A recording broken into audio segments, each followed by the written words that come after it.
कर्क लग्न, cancer ascendant, जुलाई 2026।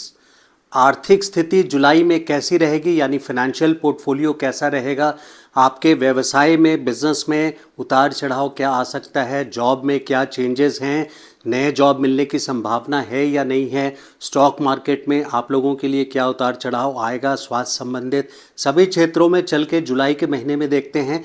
नमस्कार।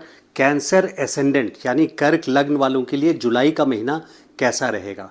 तो सबसे पहले एक बहुत महत्वपूर्ण बात, जो साल का सबसे बड़ा गोचर हुआ है आप लोगों के लिए, जो कि एक बहुत फाउंडेशन पिलर के तरह एक बहुत बड़ी स्टेबिलिटी और वृद्धि और समृद्धि लेकर के आया है, यानी ग्रोथ और फाइनेंशियल स्टेबिलिटी लेकर के आया है, वो है बृहस्पति का, जो कि 2 जून को बृहस्पति पिछले महीने ही आप लोगों के फर्स्ट हाउस में आए हैं।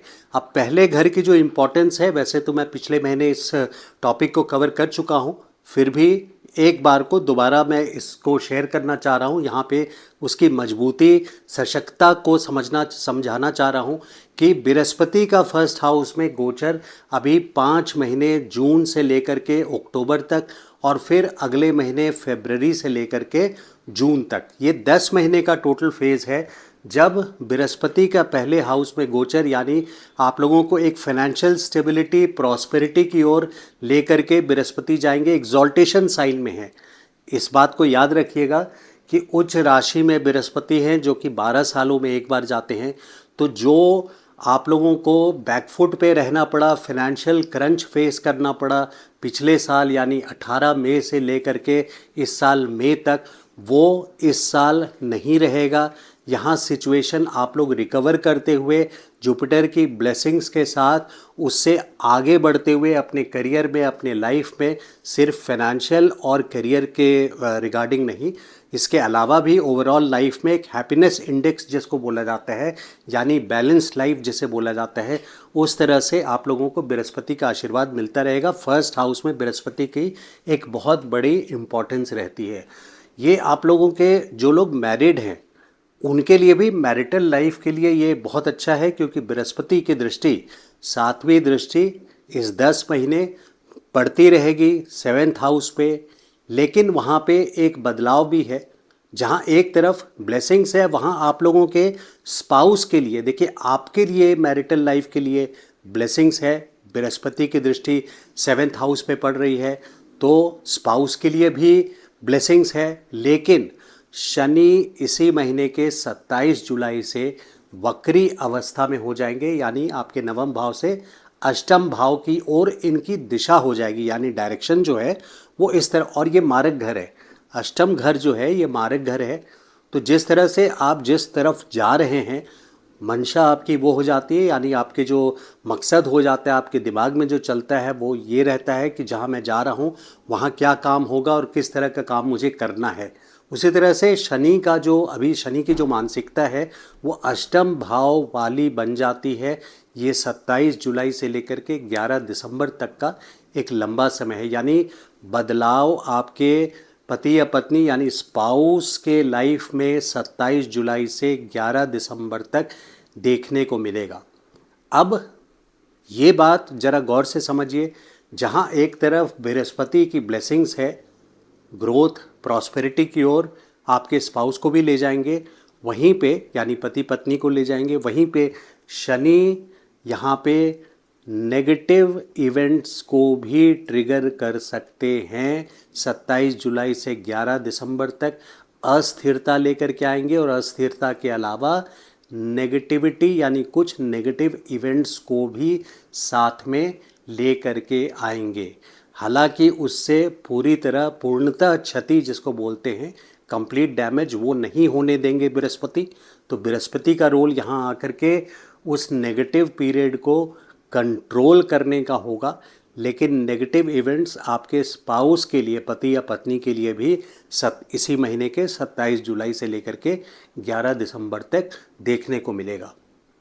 तो ये बिजनेस पार्टनर जो लोग वे बिजनेस करते हैं, देखिए अभी बड़ी बड़ी बातें कर रहे हैं, बृहस्पति की बात बोल रहा हूँ, जो कि 10 महीने का असर लेकर के आए हैं, 5 महीने इधर और 5 महीने इधर, मतलब जून से अक्टूबर 31 तक, और फिर फरवरी से लेकर के जून 2027 के। जो लोग बिज़नेस करते हैं, बिज़नेस पार्टनर हैं अगर आपके, तो बिज़नेस पार्टनर से भी 27 जुलाई से लेकर के 11 दिसंबर तक शनि वक्री के दौरान आपको सतर्क रहना चाहिए, क्योंकि वहाँ पे कोई अनप्रेसिडेंटेड इवेंट, यानी ऐसा इवेंट जिसको आपने आंका नहीं होगा पहले से, आप एंटिसिपेट या उसको देख नहीं पाएंगे, उस तरह का इवेंट करा सकते हैं। और बिज़नेस पार्टनर से कोई ना कोई लॉस भी हो सकता है, या बिज़नेस पार्टनर आपके बदलने की भी संभावना हो सकती है। तो इन बातों को गौर से समझने की ज़रूरत है, इसीलिए वीडियो को मैंने रिक्वेस्ट करता हूं कि आखिरी तक देखिए, क्योंकि एक मोटी बात सिर्फ समझ लेना कि बृहस्पति की दृष्टि है 7वें भाव पे, तो सब कुछ अच्छा रहेगा, अच्छा ज़रूर रहेगा, लेकिन चैलेंजेस दूसरे ग्रह जो लेकर के आ रहे हैं उसको, और बदलाव जो लेकर के आ रहे हैं, नेगेटिव इवेंट्स जो ट्रिगर कर सकते हैं, उन फैक्टर्स को भी अपने लाइफ में डेप्थ के साथ समझने की, गहराई के साथ समझने की ज़रूरत है कि कंट्रोल बृहस्पति ज़रूर करेंगे, लेकिन नकारा नहीं जा सकता है कि शनि यहाँ पे नेगेटिव इवेंट्स को आपके स्पाउस, पति या पत्नी के लिए या बिजनेस पार्टनर की तरफ से 27 जुलाई से 11 दिसंबर तक आने की पूरी संभावना है। अब एक जनरल ऑब्जर्वेशन में पूरे जुलाई की मैं बात करूं तो जुलाई का महीना यहाँ पे बहुत ही पॉजिटिव देखने को मिल रहा है। आपके कर्मेश जो हैं, यानी आपके प्रोफेशन के जो कारक हैं, जो मेन प्लैनेट हैं जिससे आपके कर्म भाव को देखा जा सकता है, राशि स्वामी जो हैं वो मंगल हैं। तो मंगल 21 जून से ही 2 अगस्त तक, यानी पूरे जुलाई के महीने 11वें भाव में गए हैं। 11वां भाव क्या है? धन भाव है। यहाँ पे ये सारे 12 भावों में, 12 घरों में, ज्योतिष में, आपकी कुंडली में ये सबसे शुभ भाव में से गिना जाता है। तो मंगल का पूरे जुलाई के महीना 2 अगस्त तक 11वें भाव में होना, यानी आपके प्रोफेशन के लिए ये एक बहुत स्ट्रॉन्ग सिचुएशन बन रही है। ये एक अभी करियर के टॉपिक पर भी डिटेल में आएंगे कि क्या चैलेंजेस होंगे डेप्थ में, फिर मैं उसी बात को बोलूँगा कि ऐसा मत कीजिएगा कि एक बात मेरी आपने सुनी और दूसरी बात को आपने सुनी नहीं और फिर कमेंट बॉक्स में आपने डाल दिया कि आपने तो ये सिंगल आउट करके एक स्टेटमेंट को, एक सेंटेंस को कि ये बात बोली थी, क्योंकि बात सारे सेंटेंसेस को कंप्लीट करके एक अलग मीनिंग निकलती है। किसी एक वाक्य को लेकर के कमेंट बॉक्स में कंट्रोवर्सी क्रिएट करना एक अलग चीज़ होती है। तो इसको गहराई से समझने की ज़रूरत है। अब जुलाई का महीना जहाँ प्रोफेशनली मैंने और फाइनेंशियली भी एक मोटे तौर पे बहुत पॉजिटिव बोला है, वहीं पे अब चलिए गौर से देखते हैं प्रोफेशनल फ्रंट पे, यानी बिजनेस हो या जॉब हो।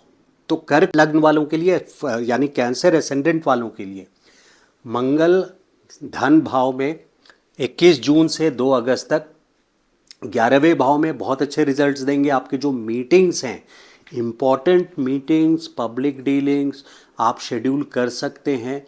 जो बिज़नेस में हैं तो बड़े कॉन्ट्रैक्ट्स को आप टारगेट कर सकते हैं, और आपने पहले से किया हुआ है तो इस मंथ में वो सक्सेसफुली कंक्लूड, यानी सफलता की ओर वो पूरी तरह से पूर्णतः आपको उसमें सफलता मिलने की पूरी संभावना है। कर्म भाव से ये दूसरा भाव है। जिस तरह से फर्स्ट हाउस से दूसरा भाव कैश फ्लो का है, उसी तरह से कर्म भाव से, दशम भाव से दूसरा भाव यहाँ से गिनेंगे तो फर्स्ट एंड सेकंड, तो 11th हाउस जो होता है ये प्रॉफिट का होता है, धन का होता है। तो जो भी कर्म आप मंगल यानी राशि स्वामी का 11वें भाव में जाना, यानी आपके प्रोफेशन में आपको डायरेक्ट प्रॉफिट की ओर ले जा रहे हैं। तो यहाँ पे प्रोफेशनल फ्रंट पे बहुत अच्छी जगह है, लेकिन 15 जुलाई तक साथ में इस बात को आपको ध्यान रखना है कि सूर्य आपके 12वें भाव में, जिसको दुर्भाग्य स्थान भी बोला जाता है, सूर्य कारक किन किन चीज़ों के हैं? मैनेजमेंट, अथॉरिटी, कोई भी अथॉरिटी हो, गवर्नमेंट, कोई भी सरकारी काम हो, सरकार टैक्स फाइलिंग हो, टैक्स से रिलेटेड कोई काम हो, बॉसेस हों, सीनियर्स हों आपके ऑफिस में, इन सब के कारक सूर्य हैं। तो 15 जुलाई तक इन डिपार्टमेंट से, इन लोगों से आपको किसी भी तरह से विवाद में नहीं पड़ना है। उनको उनके, यानी अगर आप जर्नलिस्ट हैं तो आप एंटी गवर्नमेंट आर्टिकल्स 15 जुलाई तक ना लिखें, बहुत बड़े परेशानी में भी पड़ सकते हैं।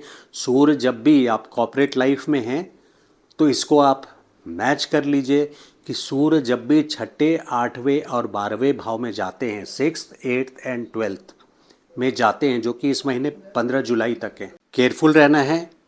तो ओवरऑल जहां करियर एक तरफ पूरे जुलाई के महीने में फेवरेबल है, वहीं 15 जुलाई तक जैसे आपने कोई लॉन्ग लीव अपनी छुट्टी ले लिया ऑफिस से, तो आपके बॉसेस यहाँ पे आपकी मैनेजमेंट आपके अगेंस्ट खड़े हो जाएंगे। तो 15 जुलाई तक कोशिश करके अपने बॉसेस के be on the side of the management, be on the side of your bosses, seniors, anti management जो लॉबी ऑफिस में, उनके साथ आप झंडा लेकर के खड़ा ना हो, अपना कोई एजेंडा टकराव में ना लगाएं। तो करियर ओवरऑल अगर आपने जानते बूझते हुए और अब इस वीडियो को देखने के बाद अगर आप सचेत रहते हैं 15 जुलाई तक, तो ओवरऑल जुलाई का महीना आप लोगों के लिए करियर के लिए फेवरेबल रहने वाला है। फाइनेंशियली स्पीकिंग देखिए, आर्थिक अवस्था यानी जो स्थिति है, वहाँ पे आपके जो 11वें भाव के स्वामी हैं वो दूसरे भाव में गए हैं शुक्र। शुक्र जो है ये गए हैं 4 जुलाई से 1 अगस्त तक, यानी पूरे जुलाई के महीने में इनकम के हाउस में 11th लॉर्ड जो कि खुद धन को दर्शाते हैं, वो डायरेक्ट उनका रिलेशन फाइनेंशियल इनकम के हाउस के साथ है, जिसके वजह से फाइनेंशियल कैश फ्लो काफ़ी अच्छा पूरे मंथ बना रहेगा। 4 जुलाई से लेकर के जुलाई के लास्ट तक काफ़ी अच्छा फाइनेंशियल फ्लो है। लेकिन वहीं पे यहाँ भी एक दूसरे घर का स्वामी जो है सूर्य, वो 15 जुलाई तक खर्चे के भाव यानी 12वें भाव में है, जिसके वजह से जहाँ इनकम बहुत अच्छी है पूरे महीना, वहीं पे एक्सपेंसेस आपको 15 जुलाई तक काफ़ी हाई एक्सपेंसेस भी देखने को मिलेंगे। सो कंट्रोल योर एक्सपेंसेस, क्योंकि किसी ना किसी वजह से ये हो सकता है, टैक्सेशन के वजह से, गवर्नमेंट्स के वजह से कोई आपका चलान हो गया हो, चलान के वजह से यहाँ किसी भी मैनेजमेंट के प्रति हो सकता है आपके लाइबिलिटीज़ आकर के खड़ी हो जाए। सूर्य इस वक्त पे 15 जुलाई तक इस महीने आपके 12वें भाव खर्चे के भाव में हैं, या पिता हैं, क्योंकि पिता के कारक भी सूर्य हैं, तो पिता हैं तो पिता के लिए भी 15 जुलाई तक कोई खर्च हो सकता है। अब बच्चों के लिए देखें, जो लोग बच्चे के लिए प्लानिंग कर रहे हैं, बृहस्पति की दृष्टि जून से लेके अक्टूबर 31 तक 5 महीने कंटिन्यूस है, और फिर अगले साल फरवरी से लेके जून तक ये 10 महीने की प्लानिंग, यानी बहुत अच्छा टाइम है। जो लोग बच्चे प्लान कर रहे हैं, बहुत सालों से उनका इशू नहीं हो रहा, बच्चा नहीं हो रहा, तो this is the best time. IVF भी प्लान करना है तो मैं तो बोलूँगा मंगल की जो दृष्टि पड़ रही है, बृहस्पति की भी दृष्टि है और मंगल की भी 7वीं दृष्टि जुलाई के पूरे महीने में पंचम भाव पे पड़ रही है। अब मंगल जो है वो किसी भी चीज़ को एक्शन में यानी हकीकत में ले आते हैं। मंगल कैटलिस्ट हैं, चीज़ों को स्पीड में ले आते हैं।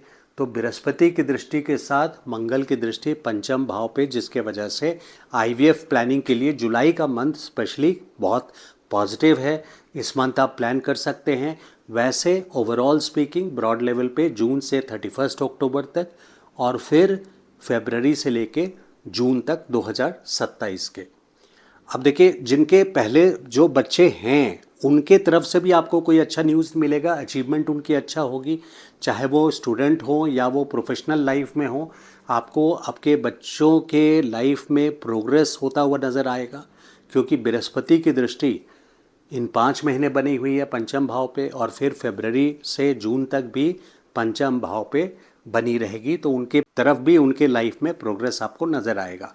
हेल्थ के प्रति देखिए, हेल्थ में अगर कोई क्रूर ग्रह है, अब यहाँ पे एक टिपिकल एग्जांपल लेता हूँ, कोई कर्क लग्न वाले हैं, उनके बर्थ चार्ट में जन्म कुंडली में शनि अगर 12वें भाव पे है, यानी यहाँ पर हैं शनि जन्म कुंडली में, और 15 जुलाई तक सूर्य का गोचर शनि के ऊपर हो रहा है 12th हाउस में, तो यहाँ पे उनको management, bosses, authority, senior government से प्रॉब्लम आने की पूरी संभावना बन जाती है। कैसे इस गोचर कुंडली को यानी ट्रांजिट चार्ट को अपने बर्थ चार्ट पे डाल के समझना है, इस बारे में, इस टॉपिक पे मैंने एक सेपरेट अपने चैनल पे वीडियो बनाया है, जिसको आप देख सकते हैं। उसका लिंक मैं इस वीडियो के नीचे डाल दूंगा, जिसमें आप देख सकते हैं कि उस वीडियो को देख करके आप अपने जन्म कुंडली पे ट्रांजिट्स को कैसे थ्रो करें, कैसे डालें अपने जन्म कुंडली पे और बेहतर समझ सकें। मेरा वीडियो ही नहीं, ज्योतिष में मंथली वीडियोस आप किसी का भी देखते हो, monthly weekly videos transit based गोचर के आधार पे जो कोई भी ज्योतिष बताता है उसको अपने जन्म कुंडली पे कैसे डालें, उस वीडियो पे जाके आप रेफ़र करके बेहतर समझ पाएंगे।